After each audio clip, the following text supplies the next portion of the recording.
आदाब, नमस्कार। मैं हूं शकील अहमद और आप देख रहे हैं न्यूज मैक्स। सुदर्शन टीवी के बिंदास बोल का जो लव जिहाद का जो एपिसोड था, उसको लेकर सुप्रीम कोर्ट में सुनवाई हुई और क्या क्या हुआ आज इस प्रोग्राम में हम आपको बताएंगे। सुप्रीम कोर्ट ने सुदर्शन टीवी के विवादित शो बिंदास बोल पर सुनवाई 2 हफ्ते के लिए टाल दी है। जजों ने कहा है कि उन्होंने केंद्र सरकार द्वारा दायर हलफनामा नहीं पढ़ा है।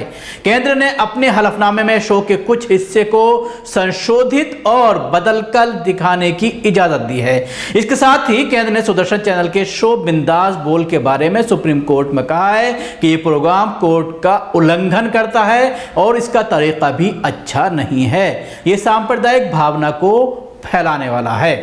एसजी तुषार मेहता ने कहा कि केंद्र सरकार ने आज सुदर्शन टीवी के प्रबंध निदेशक को नोटिस जारी किया है। उन्होंने नोटिस के अंतिम भाग को पढ़ा। सुदर्शन टीवी को केबल टेलीविजन नेटवर्क विनियम अधिनियम 1995 के प्रोग्राम कोड धारा 20/3 और 2011 की अपलिंकिंग और डाउनलिंकिंग पॉलिसी गाइडलाइंस के स्पष्ट उल्लंघन का लिखित स्पष्टीकरण देने के लिए निर्देश दिया गया है।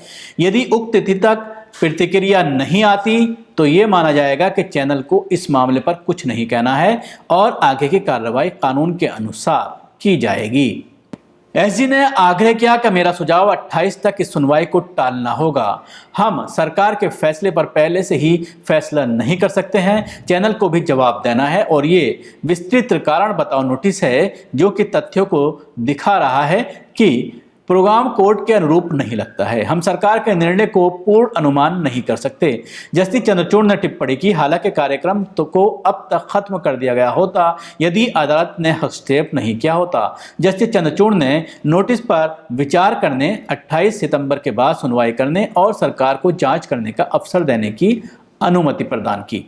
केंद्र ने यह भी कहा है कि आगे से बिना परिवर्तन के इस शो का प्रसारण नहीं किया जा सकता है। सुप्रीम कोर्ट में जवाब दाखिल करके केंद्र सरकार ने सूचना प्रसारण मंत्रालय के 4 नवंबर को दिए गए आदेश का हवाला देते हुए कहा कि ब्रॉडकास्टर के सभी अधिकारों और परिस्थितियों के बीच के संतुलन को देखते हुए और सभी तथ्यों पर ध्यान देने के बाद यह निर्णय लिया गया है कि सुदर्शन टीवी को भविष्य में सावधानी से कार्यक्रमों का प्रसारण करना होगा।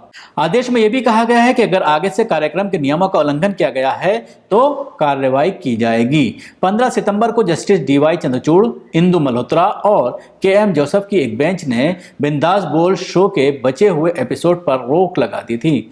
इस शो में दावा किया जा रहा है कि सिविल सर्विसेज में मुसलमान घुसपैठ कर रहे हैं। इसमें इस बात का खुलासा करने का दावा किया जा रहा है कि बेंच ने भी कहा था कि इस कार्यक्रम का उद्देश्य मुस्लिमों को टारगेट करना है। 26 अक्टूबर को सॉलिसिटर जनरल तुषार मेहता ने कहा था कि मंत्रालय इसके सारे रिकॉर्ड रखेगा। 4 नवंबर में मंत्रालय के आदेश में कहा गया था कि अभिव्यक्ति की आज़ादी मौलिक अधिकार है, लेकिन इस शो का तरीका ऐसा है कि प्रोग्राम कोड का उल्लंघन हो रहा है। मंत्रालय ने यह भी कहा है कि कार्यक्रम में किसी एक धर्म को नहीं बल्कि ज़कात फाउंडेशन ऑफ इंडिया को टारगेट किया जा रहा है। हालांकि मंत्रालय ने कहा है कि इससे यूपीएससी और एक समुदाय की छवि धूमिल हो रही है।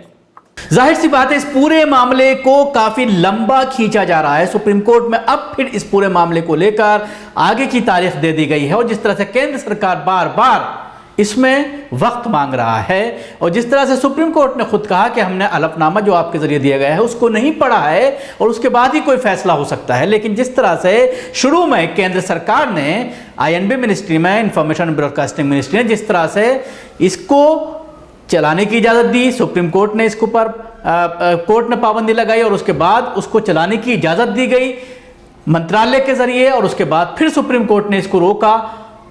कहीं ना कहीं केंद्र सरकार की मंशा इन सारी प्रक्रिया से पूरी सामने आ जाती है कि केंद्र सरकार क्या चाहती है। अब भी केंद्र सरकार का यह कहना है और जिस तरह से सुप्रीम कोर्ट का रुख भी तकरीबन नरम नजर आ रहा है, जिस तरह से सिर्फ वार्निंग की बात कही जा रही है कि आइंदा अगर इस तरह का प्रोग्राम किया गया इस चैनल के जरिए तो सख्त कार्रवाई की जाएगी।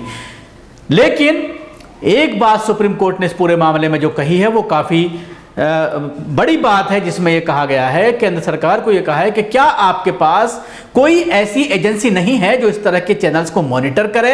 अगर आप बताइए, अगर आपके पास ऐसी कोई एजेंसी नहीं है, अगर आपके पास ऐसे लोग नहीं हैं जो इस तरह के प्रोग्राम्स को मॉनिटर करें, और अगर वो कानून के खिलाफ कोई चीज दिखा रहे हैं जिसमें भाईचारे को नुकसान पहुंचता है, तो उसको कंट्रोल करने के लिए आपके पास किस तरह का मैकेनिज्म है, आप बताइए। अगर आपके पास नहीं है तो कोर्ट खुद मजबूर होगी कि वो अपनी तरफ से कोई एजेंसी को यह जिम्मेदारी दे। ये एक बहुत बड़ी बात सुप्रीम कोर्ट के जरिए कही गई है, जिससे कहीं ना कहीं जो आईएनबी मिनिस्ट्री के अधिकारी हैं, आईएनबी की मिनिस्ट्री के जो लोग हैं या सरकार के जो लोग हैं, वो कहीं ना कहीं इस पूरे मामले को लेकर बैकफुट पर हैं और अपनी गलती मान रहे हैं। और ये कहा जा रहा है कि ये गलत प्रोग्राम था, जिससे हालांकि ये मान रहे हैं कि गलत प्रोग्राम था, लेकिन साथ ही जो अल्फाज इस्तेमाल किए गए हैं कोर्ट में कि उससे किसी एक मजहब की भावना को नुकसान नहीं पहुंचता, ये बात कही गई है। और उसके साथ ही लेकिन ये भी कहा गया है कि इस प्रोग्राम से ऐसा लगता है कि यूपीएससी की छवि को नुकसान पहुंचेगा और हालात जो है वो खराब हो सकते हैं। इस तरह की बात जरूर सरकार ने, अधिकारियों ने कबूल की है। अब ये देखने वाली बात होगी कि आगे इस पूरे मामले पर कोर्ट किस तरह से सुनवाई करता है और क्या इस पूरे मामले में फैसला आ सकता है। शुक्रिया। आपको हमारे प्रोग्राम कैसा लगा जरूर बताएं। हमारे यूट्यूब चैनल को सब्सक्राइब करना ना भूलें, इसके साथ ही बेल आइकन जरूर दबाएं। धन्यवाद। सभी अहम खबरों के लिए न्यूज MX को सब्सक्राइब करें, साथ ही बेल आइकॉन को जरूर दबाएं। लाइक, शेयर, कमेंट करना ना भूलें।